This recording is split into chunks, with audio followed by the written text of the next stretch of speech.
Welcome, deep divers. Let's start with a question I bet has crossed your mind more than once.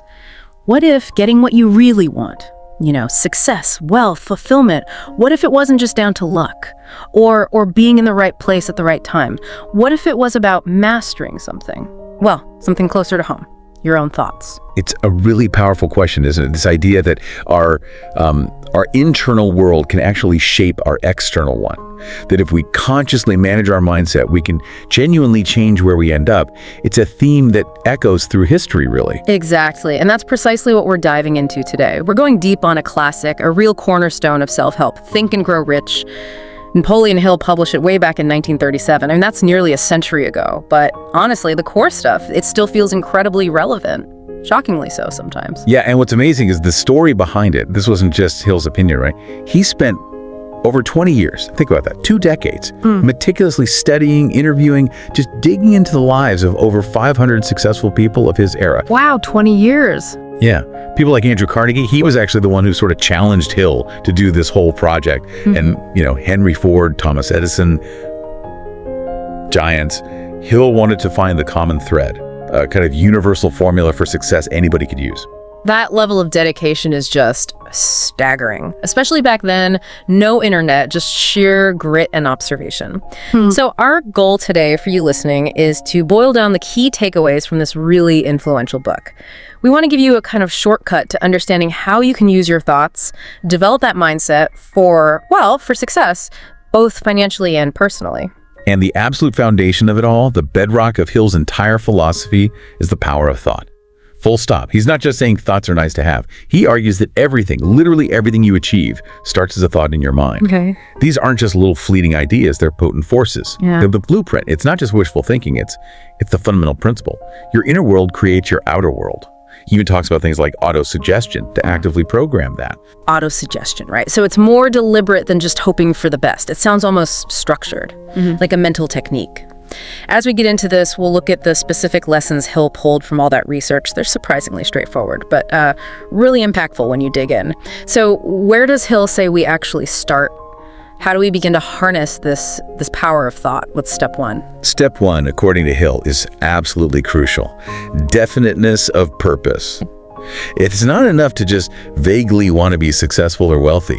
He found that the people who truly made it had a crystal clear, specific goal, a burning desire for something definite. Not just a wish list. Exactly. Ambiguity, he said, is a killer. It just leaves you drifting. But clarity, that fuels action. Intense action towards that specific target. It's like having this one major consuming purpose that guides everything, your internal compass, basically. Yeah, that compass idea for definiteness of purpose really clicks. But, okay, let's be real for a second. Lots of people want success, but maybe struggle to nail down that one single all-consuming thing, that burning desire. Does Hill give any practical advice on how to, find or even build that specific target, or is it just about stumbling onto your passion? That's a really important point. Hill definitely saw it as something that needs to be cultivated, not just found. He gives concrete steps. First, write down exactly how much money you want, what you'll do to earn it, and set a deadline. Write it down. Second, vividly imagine yourself already having it. This writing and visualizing, it creates a mental target. Then, using that auto-suggestion technique, you impress this onto your subconscious. The burning desire grows as you keep focusing on this detailed plan, not just a vague hope. It becomes almost an obsession in a productive way. So you're actively programming it in. Okay, so you've got the definite purpose, you're building the desire, but the path is never easy, right? It's usually full of bumps. Which brings us to Hill's next big principle, faith and belief. This is where it gets interesting. Hill claims that unwavering belief tied to that desire can actually shape reality.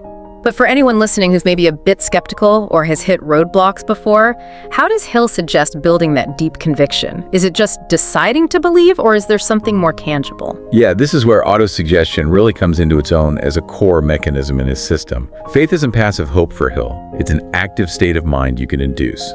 He advises actively, daily, repeatedly feeding your subconscious the mental picture of your goal, along with the plan. Feeding the subconscious. Right. It's like bypassing the conscious mind's doubts. He literally says, any thought that is repeatedly held in the mind eventually penetrates the subconscious, which then acts upon it. So the tangible part is the consistent positive self-talk, the visualization. It shifts a desire into a firm expectation. Okay, that makes it feel less like magic and more like mental training, active programming.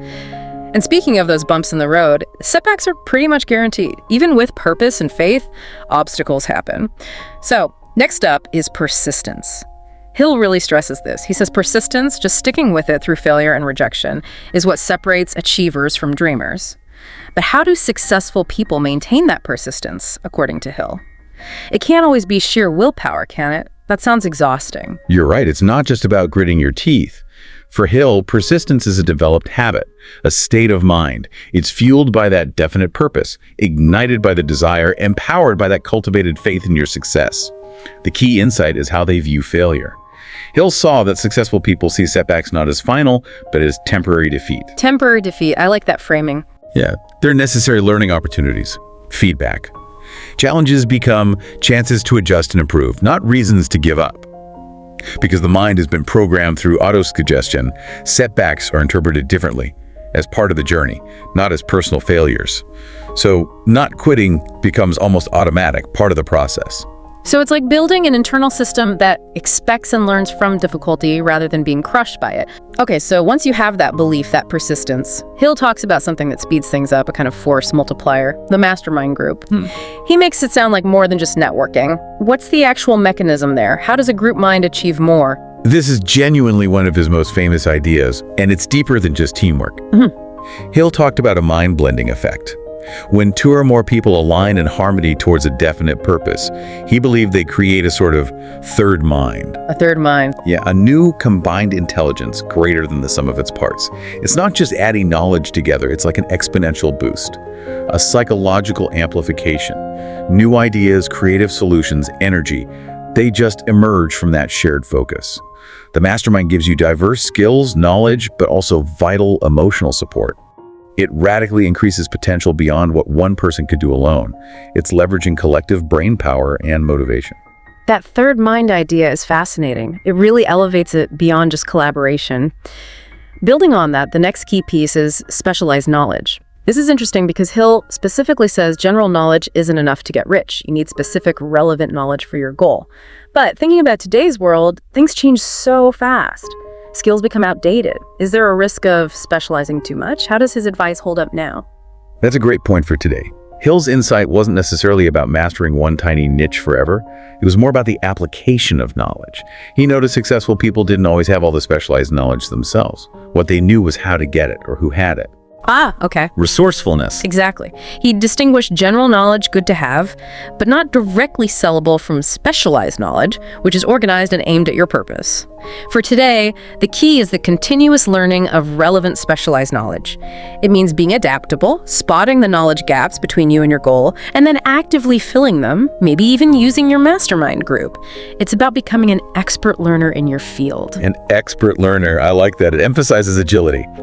So we've covered these core principles: definite purpose, faith, persistence, mastermind, specialized knowledge, from a book written, almost 90 years ago. Okay. The big question is, why does Think and Grow Rich still resonate so strongly today? Why should you listening care about a book from 1937 in our crazy modern world? I think its staying power comes from being rooted in fundamental human psychology, not just temporary business trends or tech.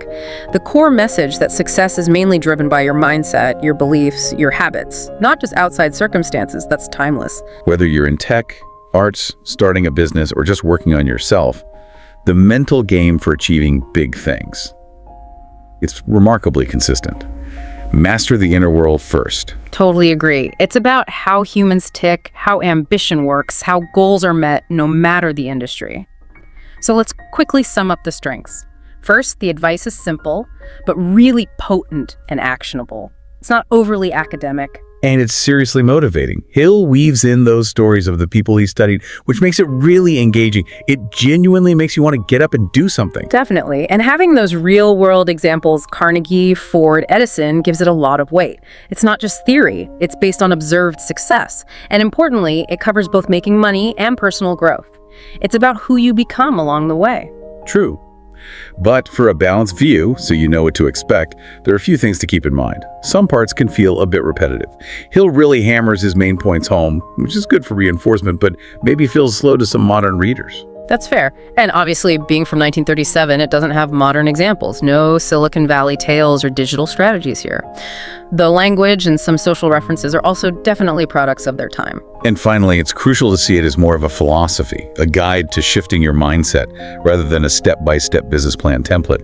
It's about rewiring your thinking, not just ticking boxes, just useful things to know as you approach the book, to set your expectations right. Right. So, wrapping it up, our final verdict on Think and Grow Rich, a solid 4.5 out of 5. If you genuinely want to change your life, grow wealthier, and we mean that broadly, mentally, financially, spiritually, it's still pretty much a must-read. It's about building the habits, the mindset, the purpose, and then applying them consistently. Absolutely. This deep dive, and Hill's work itself, it's gold for entrepreneurs, for students planning their path, honestly, for anyone interested in serious personal development and achieving more. It's foundational stuff. So for you listening right now, what does this all boil down to for your life? If Hill is right and success starts with that definite purpose, fueled by thought, belief built through autosuggestion, and persistent learn-as-you-go action, what's the one clear goal you could define, maybe even today? And how could you start actively seeking the knowledge, maybe building those mastermind connections to make it happen? How can you take these timeless psychological tools and apply them right now in your world using that incredible power of your own mind? Something to think about until our next deep dive.